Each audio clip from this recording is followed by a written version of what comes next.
გამარჯობა ეთერში კურიერი 12 საათზე ახალ ამბებს კურიერის გუნდთან ერთად მე გესო კაფეინზე გაგაცნობთ.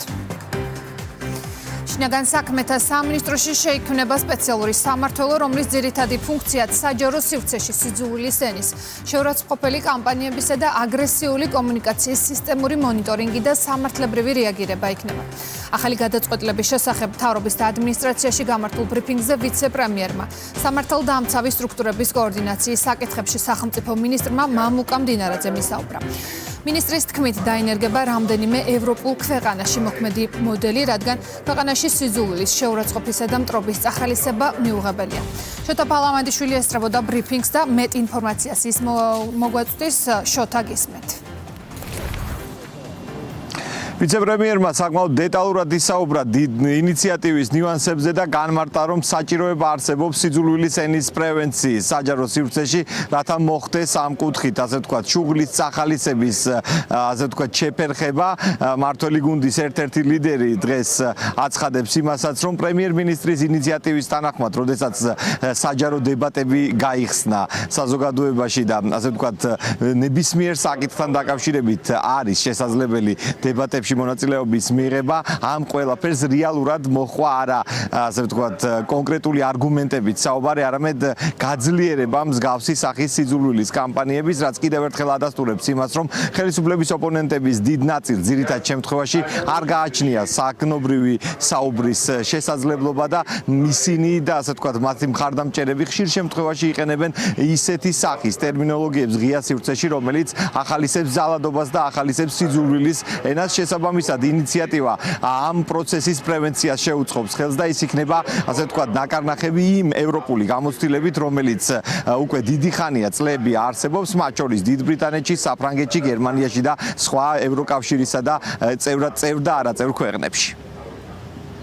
საქართველოს შინაგან საქმეთა სამინისტროსთან, მინისტრთან გამართული საკმაოდ დეტალური საგნობრივი კონსულტაციების შედეგად შევთანხმდით, რომ შინაგან საქმეთა სამინისტროში უმოკლეს ვადაში შეიქმნება სპეციალური სამმართველო, რომლის ძირითადი ფუნქციაც საჯარო სივრცეში სიძულვილის ენის, შეურაცხყოფელი კამპანიებისა და აგრესიული კომუნიკაციის სისტემური მონიტორინგი და შესაბამისი სამართლებრივი რეაგირება იქნება. რა თქმა უნდა, იგულისხმება ნებისმიერი ტიპის საჯარო კომუნიკაცია, რომელიც შეიცავს სიძულვილის ენას, შუღლის გაღვივებას, ღირსების შელახვას და სხვა მსგავს ქმედებებს. პრინციპულად მნიშვნელოვანია, რომ აღნიშნული სამმართველო იმოქმედებს პროაქტიულ რეჟიმში და რეაგირება არ იქნება დამოკიდებული მხოლოდ მოქალაქის საჩივარზე. უწყება თავად განახორციელებს მონიტორინგის მომზადებას, შესაბამის სამართლებრივ შეფასებას და საჭიროების შემთხვევაში თავად გადააგზავნის მასალებს სასამართლოში. მსგავსი პრაქტიკა მოგეხსენებათ მოქმედებს არაერთ ქვეყანაში, მაგალითისათვის შეგვიძლია მოვიტანოთ ბრიტანეთი, საფრანგეთი, გერმანია და ასე შემდეგ, სადაც სახელმწიფო ინსტიტუტები აქტიურად იცავენ საზოგადოებრივ სივრცეს სიძულვილის ენისა და აგრესიული კამპანიებისაგან. იმისათვის, რომ არ დარჩეს სივრცე სპეკულაციებისთვის. ხაზგასმით აღნიშნავ, რომ ამ გადაწყვეტილების მიზანი არ არის აზრისა და გამოხატვის თავისუფლების რაიმე ფორმით შეზღუდვა. დემოკრატიული სახელმწიფოს საფუძველი სწორედ თავისუფალი დისკუსია და აზრთა მრავალფეროვნებაა, თუმცა ამავდროულად ეს თავის მხრივ არ უნდა გახდეს ძალადობრივი, შეურაცხყოფელი და საზოგადოებრივი დაპირისპირების წამახალისებელი კომუნიკაციის გამართლების საფუძველი.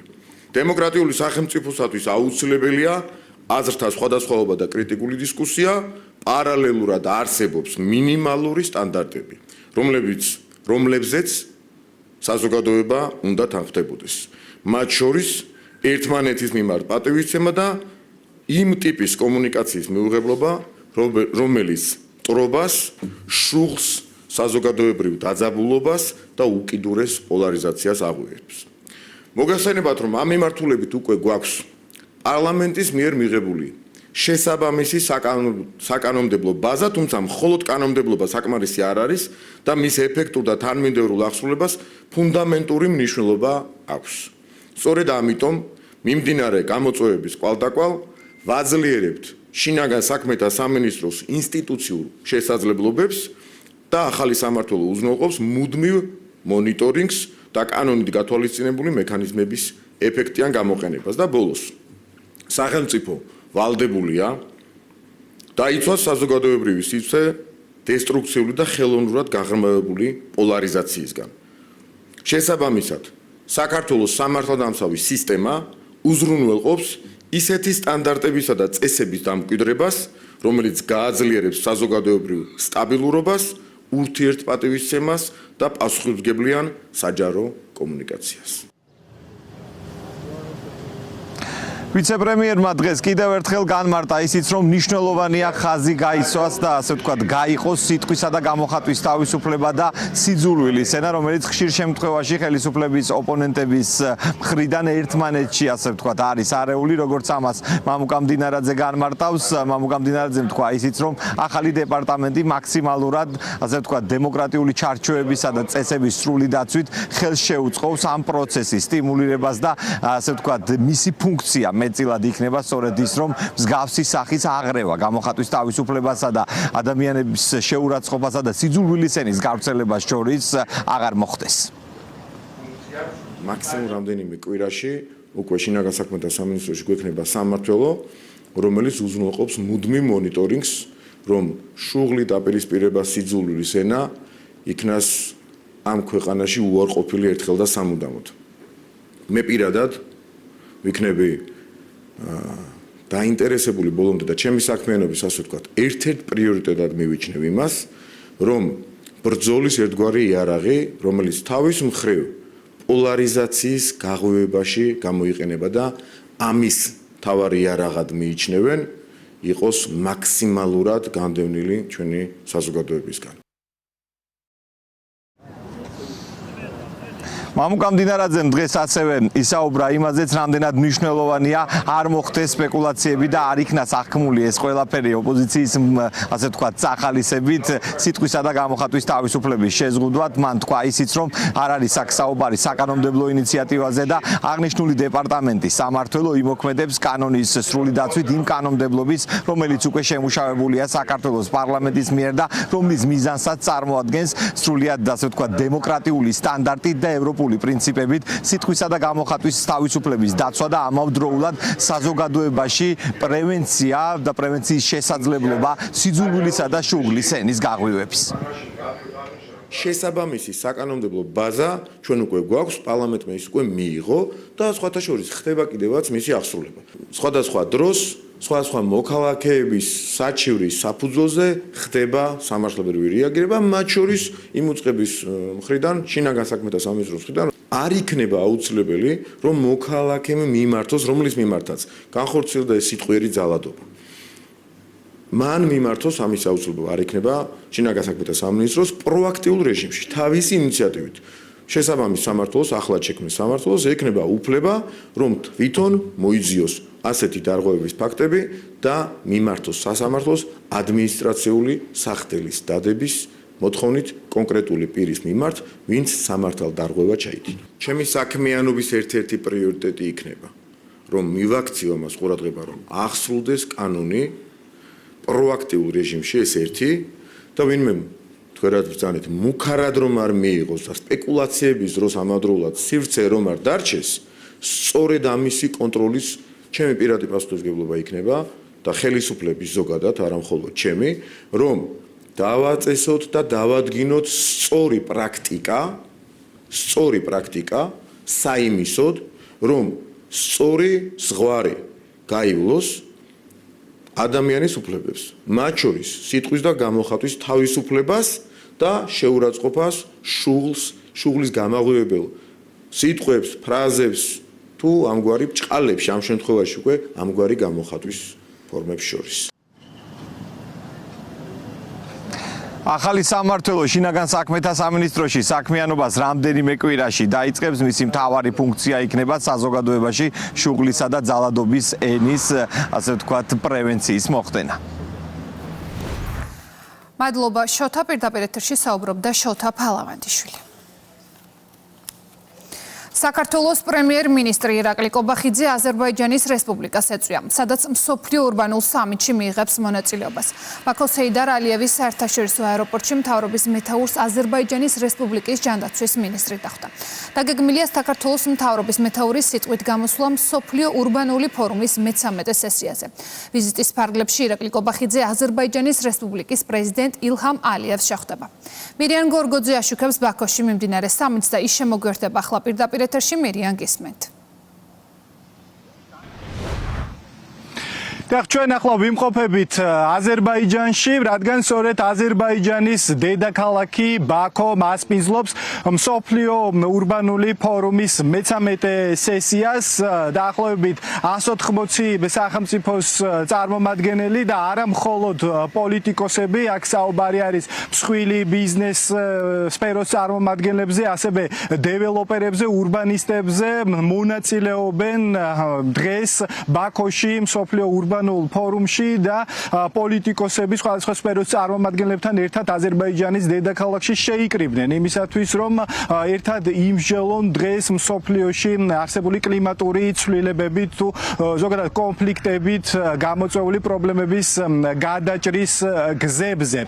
მნიშვნელოვანია, რომ სხვა სახელმწიფოს დელეგაციებთან ერთად აზერბაიჯანის დედაქალაქში უკვე იმყოფება საქართველოს დელეგაცია პრემიერ-მინისტრის ირაკლი კობახიძის ხელმძღვანელობით ჰეიდარ ალიევის საერთაშორისო აეროპორტში ირაკლი კობახიძეს და ქართული დელეგაციის წარმომადგენლებს აზერბაიჯანის ჯანდაცვის მინისტრი დახვდა და მნიშვნელოვანია, რომ ქართული დელეგაციის წევრები, რომლებიც აქტიურ მონაწილეობას მიიღებენ ფორუმის საქმიანობაში, აცხადებენ, რომ მსგავსი ფორუმები ზოგადად არის ძალიან კარგი შესაძლებლობა იმისათვის, რომ გაიმართოს მნიშვნელოვანი ორმხრივი შეხვედრები მეგობარი პარტნიორი ქვეყნების წარმომადგენლებთან, მოხდეს მათთან ურთიერთ ასე ვთქვათ გამოცდილების და პრაქტიკის გაზიარება და შესაბამისად გაზიარდეს ის ხედვები, თუ მაგალითად საქართველოს ასე ვთქვათ რა წინადადებები აქვს იმ პრობლემების გადაჭრის მიმართულებით, რის შესახებაც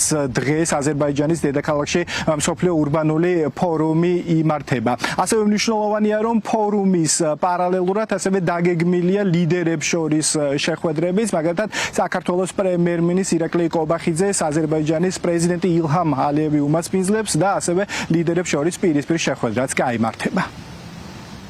ბაქო მასპინძლობს მაღალი დონის კონფერენციას, შეხვედრას, სადაც მონაწილეობას მიიღებენ მსოფლიოს სხვადასხვა ლიდერები და საერთაშორისო ორგანიზაციების წარმომადგენლები. რა თქმა უნდა, ეს მნიშვნელოვანი პლატფორმაა, რომ საქართველოსთვის მნიშვნელოვან საკითხებზე გაკეთდეს აქცენტები. პრემიერ-მინისტრის მონაწილეობაც კიდევ ერთხელ მოგცემს ამ შესაძლებლობას, რომ იყოს ორმხრივი შეხვედრებიც და ასევე საქართველოს პოზიციები გაჟღერდეს ამ ფორუმის ფარგლებში. იქნება ასევე ორმხრივი შეხვედრა აზერბაიჯანის პრეზიდენტთან და კიდევ ერთხელ შევეხებით იმ საკითხებს, რაც ჩვენს ქვეყნებს შორის ურთიერთობებში არის. ურთიერთობები იცით, რომ არის მაღალ დონეზე სტრატეგიული პარტნიორობა. აზერბაიჯანი მნიშვნელოვანი პარტნიორია და რა თქმა უნდა, მნიშვნელოვანია ასევე კომუნიკაცია მუდმივ რეჟიმში იმ პრიორიტეტულ საკითხებზე, რაც არის ჩვენს ქვეყნებს შორის. საკმაოდ დატვირთული დღის წესრიგით გაიმართება დღეს მსოფლიო ურბანული ფორუმის მე-13 სესია, რომლის საქმიანობაში აქტიურად მიიღებს მონაწილეობას ქართული დელეგაციის წარმომადგენლები ირაკლი კობახიძის ხელმძღვანელობით. ქართული დელეგაციის შემადგენლობაში ასევე არიან ვიცე-პრემიერი, საგარეო საქმეთა მინისტრი, ეკონომიკისა და მდგრადი განვითარების მინისტრი, შინაგან საქმეთა მინისტრი და ასევე მთავრობის ადმინისტრაციის ხელმძღვანელი, ასევე ფორუმის დღის წესრიგის მიხედვით დღის განმავლობაში საქართველოს პრემიერ-მინისტრს ექნება შესაძლებლობა სიტყვით მიმართოს ფორუმის მონაწილეებს. მადლობა მირიან, თქვენ უსმენთ მირიან გორგოძეს. საქართველოს პარლამენტის თავმჯდომარე კი ჩინეთში იმყოფება. შალვა პაპუაშვილი დელეგაციასთან ერთად პეკინში ჩინეთის სახალხო კონგრესის თავმჯდომარის მოწვევით ოფიციალური ვიზიტი ჩავიდა. დაგეგმილია მაღალი დონის შეხვედრები. ეს ბოლო წელიწადში საქართველოს პარლამენტის თავმჯდომარის პირველი ოფიციალური ვიზიტია ჩინეთში.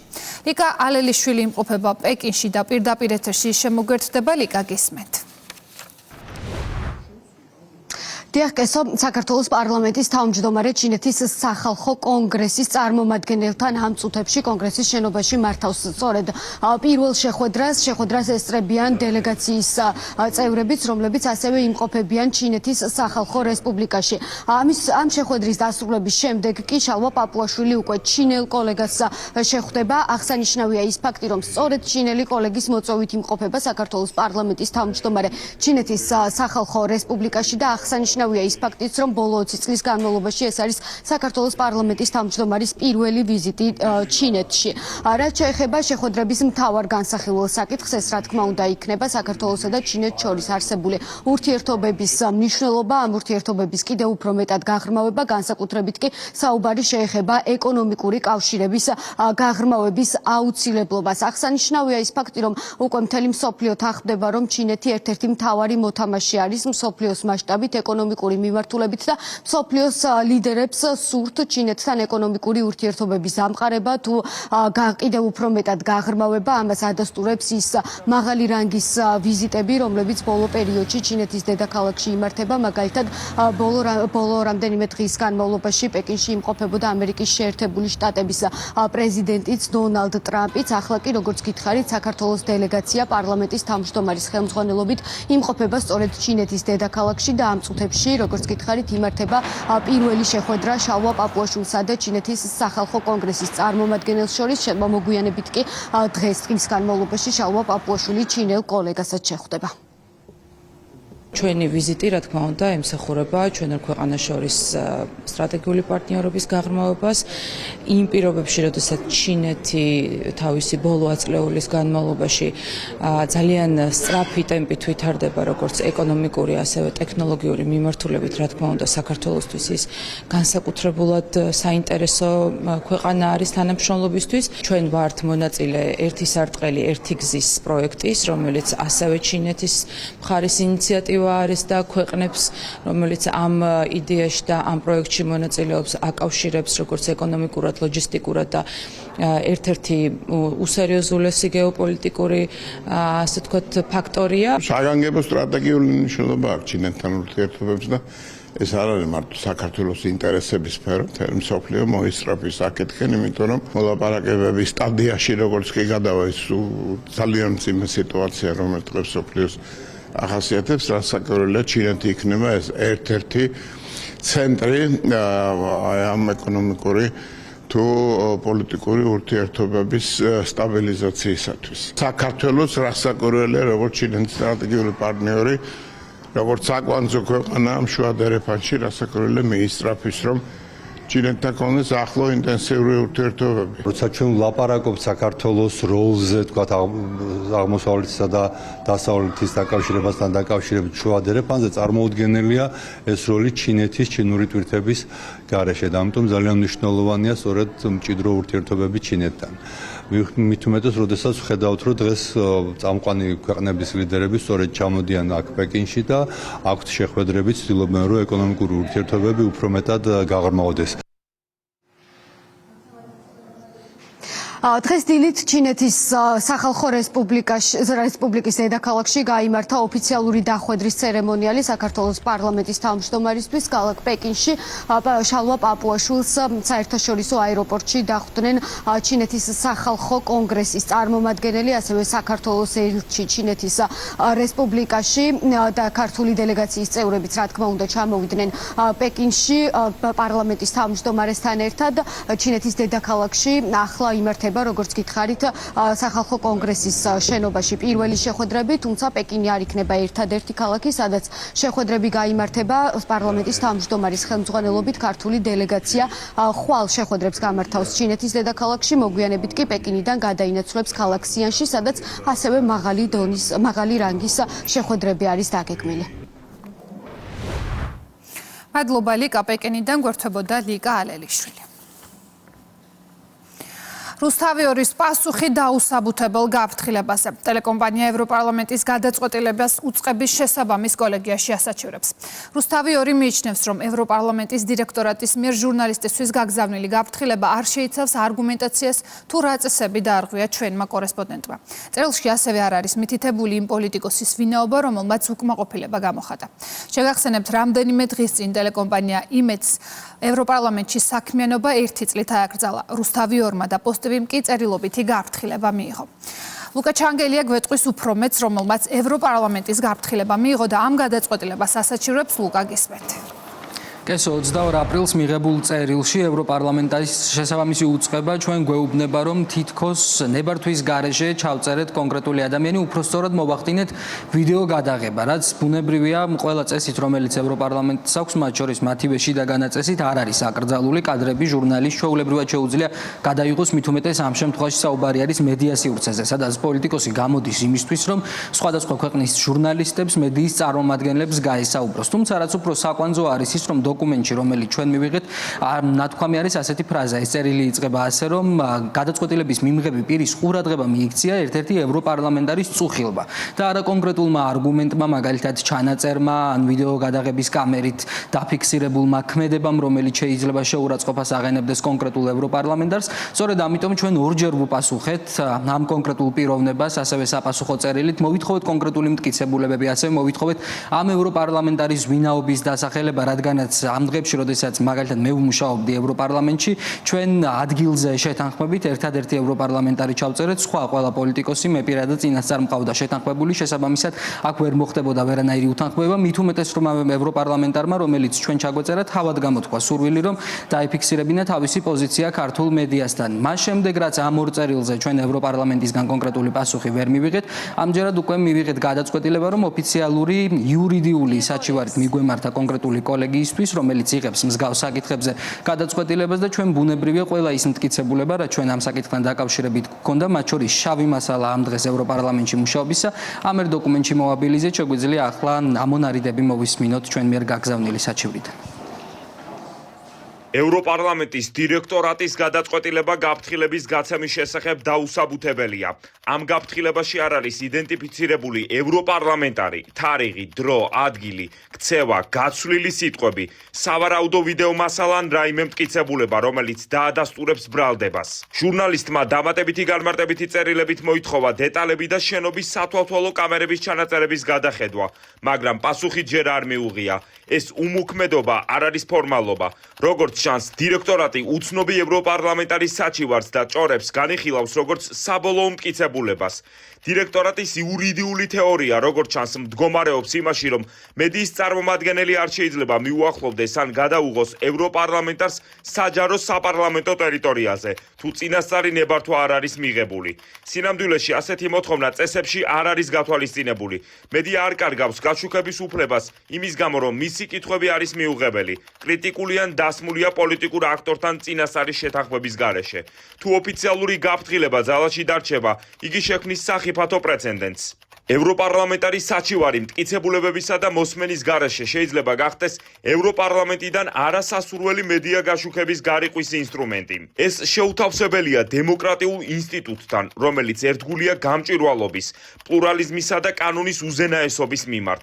კვესტორთა კოლეგიას ვთხოვთ, განიხილოს საკითხი თავიდან და არ დაეყრდნოს მხოლოდ დირექტორატის შიდა შეფასებას. აპელანტები ითხოვენ დაუყოვნებლივ გაუქმდეს ევროპის პარლამენტის მედიის დირექტორატის 2026 წლის 22 აპრილის ოფიციალური გაფრთხილება, მაშინ ახსენებ გაუგებარ დარღვევასთან ერთად.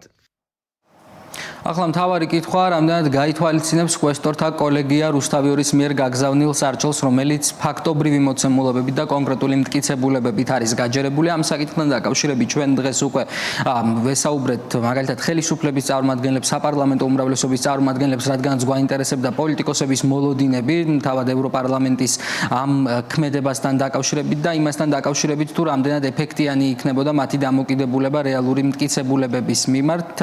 ძალოვანი უწყებების კოორდინაციების საკითხებში სახელმწიფო მინისტრი მამუკა მდინარეძე ამ შემთხვევაში ჩვენ რიტორიკული შეკითხვით დაგვეუბნა რომ რატომ მივიჩნევთ რომ ევროპარლამენტი კონკრეტულ მტკიცებულებებს გაითვალისწინებს, რადგანაც არაერთი ფაქტი არსებობს უკვე რომ ორმაგი სტანდარტი ვლინდება ამ პოლიტიკური ორგანიზაციის მხრიდან და ისინი არათუ მაგალითად კონკრეტულ ფაქტებს ეყრდნობიან, არამედ კონკრეტული პოლიტიკოსების მოსაზრებებს, დამოკიდებულებებს, სიმპათიას ეყრდნობიან მედიასთან მიმართებით, ხოლო საპარლამენტო უმრავლესობაში მიიჩნევენ რომ ეს პროცესი იქნება გაჭიანურებული და კონკრეტული ამ შემთხვევაში ორგანო ნაცვლად იმისა რომ მალევე ეფექტიანი გადაწყვეტილება მიიღოს საკითხთან დაკავშირებით შეეცდება რომ აქტუალობა დააკარგინოს ამ საკითხს. მე შემიძლია დაგისვათ ასევე რიტორიკული შეკითხვა, როგორც რიტორიკული შეკითხვა დავუსვით თქვენს კოლეგას წეღან იმედიდან. რატომ ფიქრობთ რომ მტკიცებულებებზე დაღდნობით უნდა გამოიტანონ ეს გადაწყვეტილება? რამდენი ხანია თქვენ მტკიცებულებებზე დაღდნობით არ მოგისმენიათ გადაწყვეტილებები?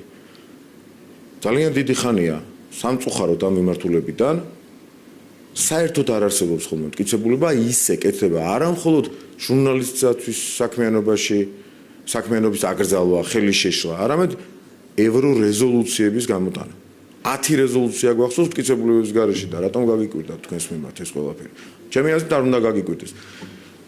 თუ ჩვენ იგივე სტანდარტს მივყვებით, რითაც მაგალითად ტელეკომპანია იმედს ერთი წლით შეეზღუდა თუ აეკრძალა ევროპარლამენტში შესვლა, ხო ასეა?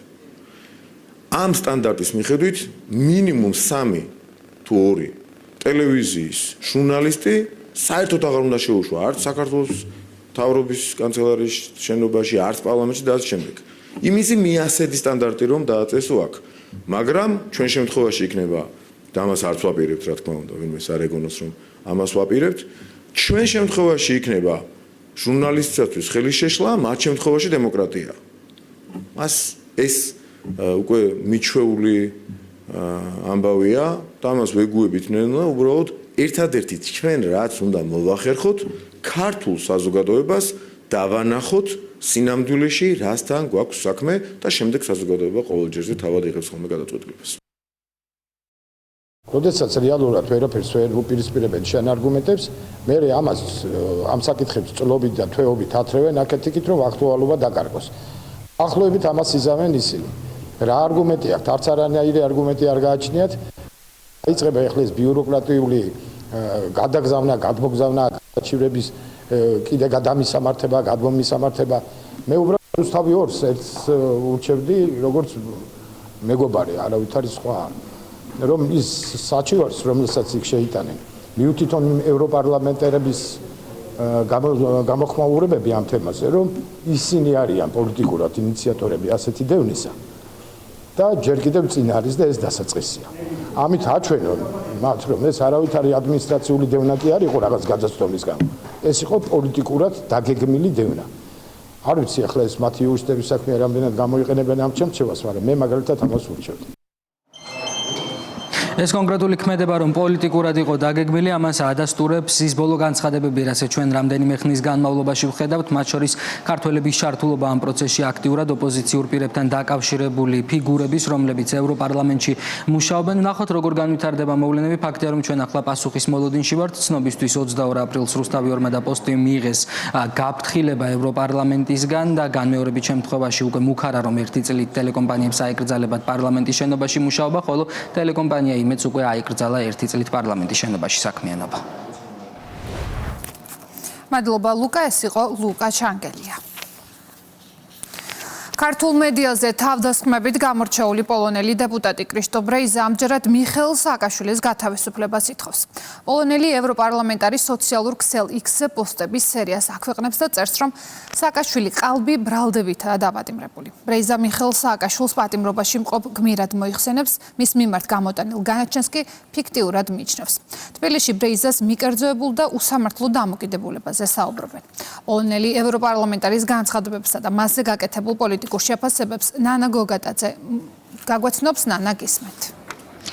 ვიდრე პოლიტიკურ შეფასებებზე გადავალთ, დავიწყოთ თავად პოლონელი დეპუტატის განცხადებით, სადაც ის ამბობს, რომ არაერთ საქმეში ბრალდებული და მსჯავრდებული მიხეილ სააკაშვილი გამოგონილი ბრალდებებით არის დაკავებული. ბრეიზა სოციალურ ქსელში წერს, რომ ქართულმა მართლმსაჯულებამ ექს-პრეზიდენტი დააკავა მხოლოდ და მხოლოდ იმის გამო, რომ მან ლეხ კაჩინსკის დაკრძალვაზე გვირგვინისთვის თანხა დახარჯა. სავარაუდოდ ის გულისხმობს საბიუჯეტო თანხების გაფლანგვის საქმეს, რომელშიც მიხეილ სააკაშვილი ქართულმა მართლმსაჯულებამ დამნაშავედ ცხრა და 9 მილიონის გაფლანგვისთვის 9 წლიანი პატიმრობა შეუფარდა. ამ საქმეზე არაერთი საგამოძიებო მოქმედება ჩატარდა და დევს საქმეში არაერთი მტკიცებულება, რომელიც პროკურატურამ მოიპოვა და რომლითაც დასტურდება, რომ ექს-პრეზიდენტი საკუთარი ფუფუნებისთვის ხარჯავდა საბიუჯეტო თანხებს. რაც შეეხება თავად ბრეიზას, ეს არის ევროპარლამენტარი და თუ გადავხედავთ მის სოციალურ ქსელს, შევხვდებით არაერთ სტატუსს საქართველოსთან დაკავშირებით. ხშირ შემთხვევაში ბრეიზა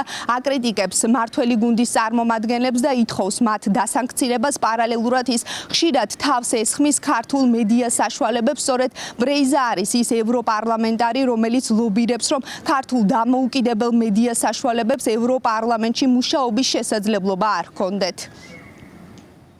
სხვადასხვა სააკაშვილი გამოგონილი ბრალდებებით დააპატიმრეს, რომლებიც დაკავშირებულია იმ ფაქტთან, რომ მან განსვენებული ლეხ კაჩენსკის დაკრძალვის გვირგვინისთვის თანხა დახარჯა.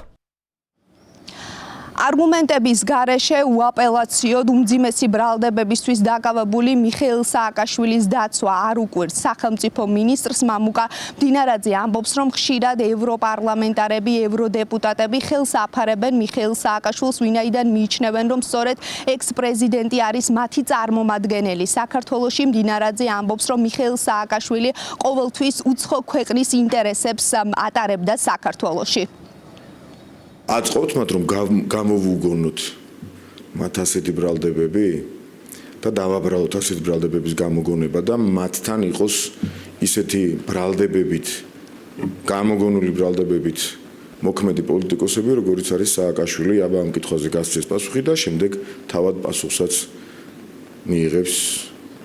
ამიტომ ეს რიტორიკულ კითხვად დავსვათ. ჩემთვის პირადად ამაში რაიმე გასაოცარი, გასაკვირი არ არის, იმიტომ რომ ადამიანები ამოქმედებდნენ კონკრეტულ ადამიანს თავისი ინტერესების შესაბამისად და დღეს ისინი იცავენ არგუმენტების გარეშე.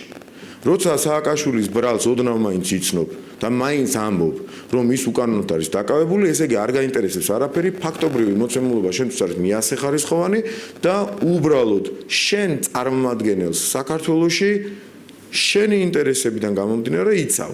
ეს ჩვეულებრივი მოვლენაა, ისევე როგორც ნებისმიერი ქვეყანა დაიცავს თავის წარმომადგენელს სხვა ქვეყანაში.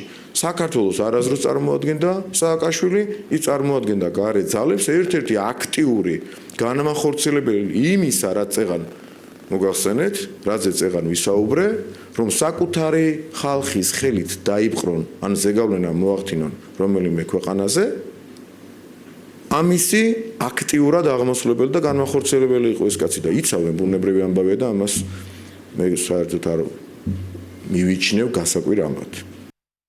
შიშტო ბრეიზა ერთადერთი არ არის პოლონელები საერთოდ გამორჩეოდნენ მუდმივად სააკაშვილის მხარდაჭერით, მაშინაც კი როცა სადისტობას ჩადიოდა და ამ გესტაპოს მეთოდებით მართავდა საქართველოს, მაშინაც მის გვერდით იდგნენ ეს ცნობილი გვარებია. და ეს კონტრშეტევა განახორციელა ახლა ქართულ მედიაზე, რომელიც ერთადერთი ესწრაფვის, რომ სწორი ინფორმაცია მიაწოდოს თავის საზოგადოებას. სწორი შეფასება მებრძებ, თავარია ქართული საზოგადოება როგორ შეაფასებს ამას. საქართველოს ხელისუფლებაზე და ქართულ დამოუკიდებელ მედია საშუალებებზე თავდამსხმელმა ქშიშტოფ ბრეიზამ სოციალურ ქსელში დაწერა, რომ არაერთ გზის ქართული მართლმსაჯულების მიერ დამნაშავედ ცნობილი მიხეილ სააკაშვილი გამოგონილი ბრალდებებისთვის არის დაკავებული. მადლობა ნანა, პირდაპირ ეთერში საუბრობდა ნანა გოგატაძე. დანიაში მშვიდობიანი მიტინგის ძალადობრივი დარბევიდან 5 დღე გავიდა, თუმცა კოპენჰაგენს განვითარებულ მოვლენებზე ამ დრომდე არაფერი უთქვამს. თამაზე განცხადება არ გავრცელებია არც ევროკავშირს, არც რომელიმე საერთაშორისო ორგანიზაციას ან ადგილობრივ საელჩოს. თბილისში ევროპის ორმაგ სტანდარტზე და შერჩევით მიდგომებზე საუბრობენ. შეგახსენებთ, რომ 14 მაისს დანიის პოლიციამ აქციის მონაწილეების წინააღმდეგ ხელკეტები და გაწვრთნილი ძაღლები გამოიყენა. სამართალდამცველების მიერ გადამეტებული ძალის გამოყენების შედეგად არაერთი აქტივისტი დაშავდა, 20-ზე მეტი კი დაკავებულია. თემას პირდაპირ ეთერში განავრცობს ქეთა ზანთარაია, ის შემოგვერდება ახლა კურიერის პირდაპირ ეთერში. ქეთა, გისმენთ. პრინციპი, რომლითაც დანია საქართველოს მიმართ მოქმედებს სახელისუფლებო გუნდის ლიდერების შეფასებით, ეს ცდება ორმაგ სტანდარტსაც კი. ამ საკითხთან დაკავშირებით ჟურნალისტებმა კითხვა დაუსვეს ვიცე-პრემიერს მამუკა მდინარაძის განცხადებით, ამიტომ აუცილებელი არის, რომ ნებისმიერი ქვეყნის შემთხვევაში, რომელსაც ექნება ორმაგი სტანდარტი საქართველოსთან დაკავშირებით, მყისიერად იყოს მხილებული.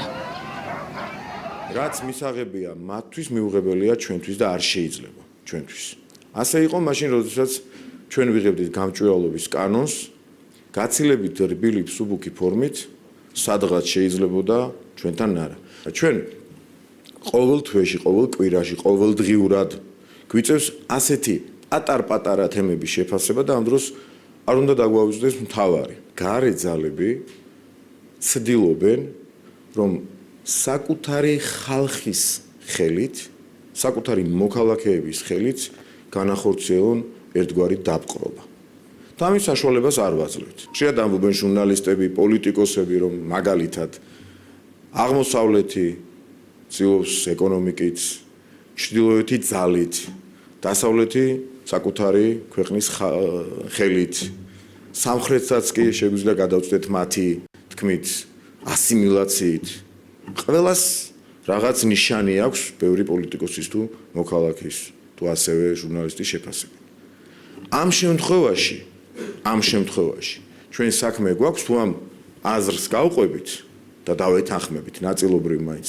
ამ შემთხვევაში ჩვენ საქმე გვაქვს საკუთარი ხალხის ხელით ჩვენი ქვეყნის დაპყრობის მცდელობასთან, ისე რომ ამ ხალხის შეიძლება დიდი უმრავლესობა ეს ჟურნალისტი იქნება, პოლიტიკოსი იქნება, რაც ცოტა ნაკლებად სავარაუდოა პოლიტიკოსის შემთხვევაში, მაგრამ მაინც ცდილობენ ჩვენ ქვეყანაზე მინიმუმ ყველაზე რბილად რომ ვთქვათ გავლენის მოხდენას და საკუთარი ინტერესების გატარებას, რომელიც ხშირ შემთხვევაში საერთოდ არ ემთხვევა ხოლმე ჩვენი ქვეყნის და ჩვენი სამშობლოს ინტერესებს. ამიტომ უნდა დაუპირისპირდეთ ყველა ასეთ მოვლენას და ორმაგი სტანდარტი ყველა ჯერზე უნდა ვამხილოთ. დანია, რომელიც მუდმივად აკრიტიკებდა საქართველოს ანტიდემოკრატიული ნაბიჯების გადადგმაში, ადამიანის უფლებების დარღვევაში, ახლა თავად არის სამიზნე საკუთარი მოქალაქეების მხრიდან.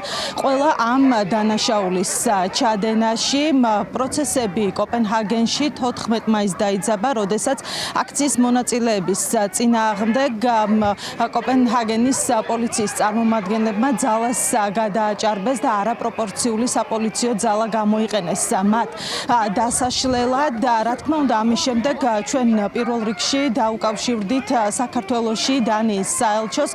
მათ გადაგვამისამართეს ქვეყნის საგარეო უწყებაში, თავის მხრივ კი საგარეო უწყებამ ჩვენი წერილი გადაამისამართა იუსტიციის სამინისტროში, თუმცა ამ დრომდე არის დუმილი, ისევე როგორც დუმან ევროკავშირის სხვა სახელმწიფოები და თავად ევროსტრუქტურები კოპენჰაგენში მომხდართან დაკავშირებით. რა თქმა უნდა, ჩვენ ამ ყველაფრის ფონზე ვისმენთ ქართულ შეფასებებს. ხელისუფლების ოპონენტები არ გამორიცხავენ, რომ შესაძლოა ძალის გადამეტებას მართლაც ჰქონდა ადგილი, თუმცა განსხვავებაზე საუბრობენ, თუ რა განსხვავება არსებობს საქართველოს შემთხვევაში მსგავს დანაშაულთან და როგორი არის რეაგირება ევროპული სტანდარტით ევროკავშირის სახელმწიფოებში. რაც შეეხება მართლ პარტიას, ქართული ოცნების წარმომადგენლები ამბობენ, რომ დუმილი, რომელსაც იჩენს ევროკავშირი, აშკარავებს იმას, თუ რა ღირებულებებზე დგას რეალურად ევროპა. რა თქმა უნდა, მე ვერ გამოვირიცხავ იმას, რომ შესაძლოა იყო დანაშაული ჩადენილი მათ შორის პოლიციის მიერ, მათ შორის სამართალდამცავი უწყების წარმომადგენლის მიერ დანიაში ხალხის წინააღმდეგ, თუმცა მე მჯერა ის, რომ ასეთი ფაქტები იქნება პირველი შეფასებული და მეორე დეტალურად გამოძიებული განსხვავებით ოცნებისგან.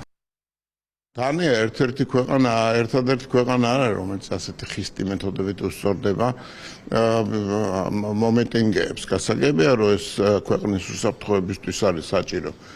მაგრამ ასეთი ხისტი, ასეთი დაუნდობელი მეთოდებით, როგორც ძაღლების გამოყენება, ცხენოსანი პოლიციის გამოყენება, ეს ევროპისთვის აღარ არის უკვე არანაირი სიახლე. ეს ინტენსიური შემოტევა საქართველოსი გარკვეულ პოლიტიკურ მიზანს ემსახურება და არავითარი მნიშვნელობა არ აქვს თავად რას აკეთებენ, თავად როგორ იქცევიან. პოლიტიკა არის ჩამოყალიბებული საქართველოს მიმართ, ვინაიდან გარკვეული პოლიტიკური მიზნები გააჩნია ევროპულ ქვეყნებსაც და არა მარტო ევროპულ ქვეყნებსაც. რასაკვირველია, ამის პარტია ჯერ კიდევ ბობოქრობს და საქართველოს როგორც ხელისშემშლელი ამ პროცესის განვითარების სამხრეთ კავკასიაში წარმოადგენს მოუხერხებელ პარტნიორს. მართლ პარტიაში აცხადებენ, რომ ნებისმიერ ქვეყანას აქვს უფლება საკუთარ ქვეყანაში განვითარებულ პროცესებზე ჰქონდეს შესაბამისი რეაგირებაც და სწორედ ორმაგი სტანდარტი არის, როდესაც ერთ შემთხვევაში და ამ უშუალოდ საქართველოსთან დაკავშირებით ვისმენთ კრიტიკას ნებისმიერ რეაგირებაზე, ხოლო უშუალოდ დანიის შემთხვევაში გვესმის დუმილი როგორც ევროკავშირის, ასევე ევროსტრუქტურების მხრიდან. მადლობა ქეთი, საუბრობდა ქეთი ზანთარაია. სოფლიო პატრიარქ ბართლომეუსსა და საქართველოს კათოლიკოს პატრიარქ შიო მესამეს შორის სატელეფონო საუბარი შედგა. ინფორმაციას ორთოდოქს ტაიმსი აღწელებს. გამოცემის ცნობით კომუნიკაცია თბილისში მსოფლიო საპატრიარქოს ოფიციალური დელეგაციის ვიზიტის ფონზე შედგა, რომელიც ახლად არჩეული საქართველოს ეკლესიის წინამძღოლის პირველ საპატრიარქო ლიტურგიას დაესწრო. საუბრისას მსოფლიო პატრიარქმა პირადად მიულოცა პატრიარქ შიო მესამეს აღსაყდრება და გულწრფელად უსურვა ნაყოფიერი და ხანგრძლივი მსახურება მორწმუნე ქართველი ხალხისა და ქვეყნის საკეთილდღეოდ. ახლა კი სპორტი. წარმატებული ასპარეზობის შემდეგ საქართველოს პარამკლავჭიდელთა ნაკრები ბუდაპეშტში მიმდინარე ევროპის ჩემპიონატიდან დააბრუნდა. ქართულმა სპორტსმენებმა ტურნირზე სულ 125 медали მოიპოვეს, აქედან 61 ოქროა. ქალთა და ვაჟთა გუნდებმა გუნდურ ჩათვლაში პირველი ადგილი დაიკავეს. თბილისის აეროპორტში ჩემპიონებს ახლობლები და გულშემატკივრები დახვდნენ. პარამკლავჭიდებმა სულ მოვიპოვეთ 61 ოქროს медали, 47 ვერცხლი, 17 ბრინჯაო. ეს არის ძალიან დიდი შედეგი, საუკეთესო შედეგია. ახლა გამოდიან დიდები, ტიპიურები, რომლებიც დამთავრებენ ნოჩი ამ გამოსვლას, ამ შეჯიბრს და მინდა რომ უსურო გამარჯვება და დიდი წარმატება და ისეთი შედეგის გაკეთება, როგორ შედეგითა ჩვენ ჩამოვედით. გავიმარჯვდა პირველი ადგილი პატარებში 23 წლამდე 60 კილოგრამში და დიდებში 85 კილოგრამში ავიღე მეორე ადგილი. ემალოდინებს საერთოდ არ ველოდი რომ ესეთ შედეგებს დავდევდით. საქართველოს ნაკრები მთლიანობაში და თავად მეც ძალიან ბევრი медали ავიღეთ და კარგია რომ საქართველოს ვასახელეთ ესე მსოფლიოს ასპარეზზე. დღეს მნიშვნელოვანი დღე არის, რადგან სამშობლოს დაუბრუნდნენ პარასპორტსმენები. პარასპორტსმენებმა ჩამოიტანეს 61 ოქროს, 47 ვერცხლის და 17 ბრინჯაოს медали, რაც კარგად აჩვენებს იმას, რომ ქართველი მკლავჭიდელები შრომობენ და დიდ შრომას დებენ იმაში, რომ საქართველოს დროშა სუფრიალებდეს და საქართველოს ჰიმნი ისმოდეს კვარცხლბეკზე. კურიერი 12-ზე ამით დასრულებულია. ჩვენ ერთმანეთს 3 საათზე შევხვდებით. მანამდე კი მეტი ინფორმაციისთვის ეწვიეთ ჩვენს ვებგვერდს. რუსთავი 2.jn და ასკანერეთ QR კოდი და შემოგვიერთდით რუსთავი 2-ის Facebook გვერდზე. ნახვამდის.